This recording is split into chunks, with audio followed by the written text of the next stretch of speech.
the whole world dealing with the fallout from the coronavirus. What impact will this have? And it certainly will have some on free agency.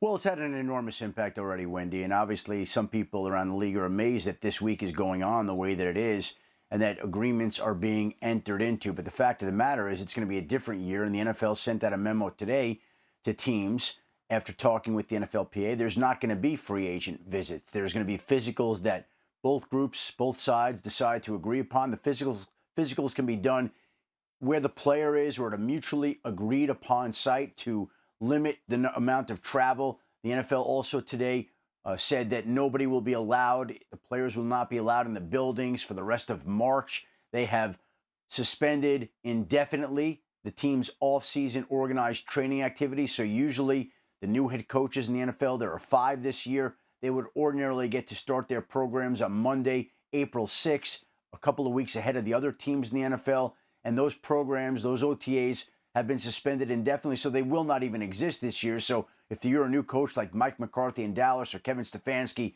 in Cleveland, it's going to be a little while before you can begin implementing and installing your program. These are all part of the new rules. These are all part of the rules that essentially were handed down today in the new world that we're living in. And look, it's impacting everybody. This is the least of the things that we have to worry about. But yes, it's impacting the football world too, and is impacting the football world in the form of free agency and OTAs.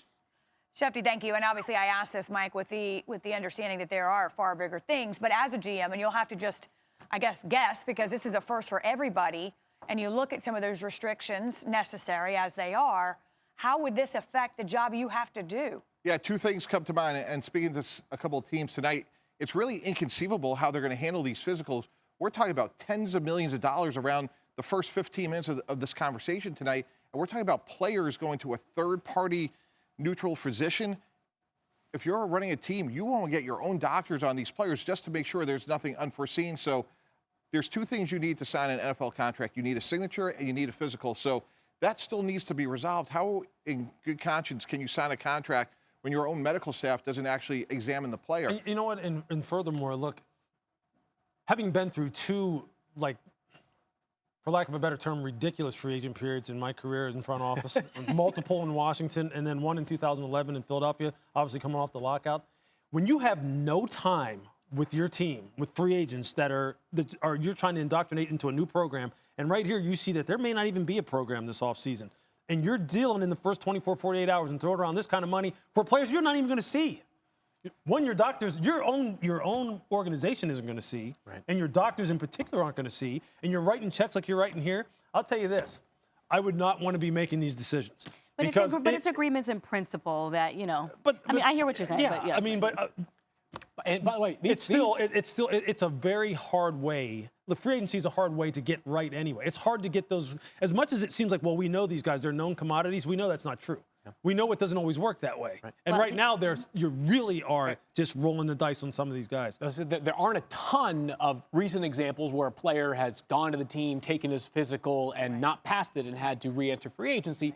We have seen some. Ryan Grant had agreed in principle to a deal with the Ravens. He ended up not passing the physical. So it does happen on occasion. But, unfortunately, right now, we're talking about things that just feel far more significant than football, which is, from the optics standpoint, people are sort of they're having a hard time reconciling that part. There's one other really important thing here. So the rules allow for a new head coach to have that 3rd minicamp that was going to start on April 6th. And here's why that's important. Specifically, Kevin Stefanski with Baker Mayfield, Matt Rule with Cam Newton. You want to be able to get your new coach around these new players, specifically quarterbacks. That will actually factor in the decision of assessing your needs going into the draft. Not having that really changes things in terms of the evaluation process to say, hey, we're good at this position, we're not good at the other. So I know that's not the headline coming out tonight, but for the 32 teams, how it affects their playing for the draft, it is significant. And not every team has a new coach, so obviously not every team is going to have to at least miss that initial practice session that they would have had with, that they grant to the new coaches. But I think the good news is that everybody is still dealing with the same set of circumstances with regards to free agency and not being able to get their hands on their guy with their team doctor. Everyone is dealing with that, right? Look, it's just that the cream's going to rise to the top in front offices too this year. Without a doubt, you're going to see the most organized groups succeed. And listen, Absolutely. Schefter put it best. This is the new world we're living in. So it is, to your point, everybody's going to be operating Under on the the same same playing conditions, field. yeah. That's right. Hi, everyone. Thank you for watching ESPN on YouTube. For more sports, more analysis, download the ESPN app.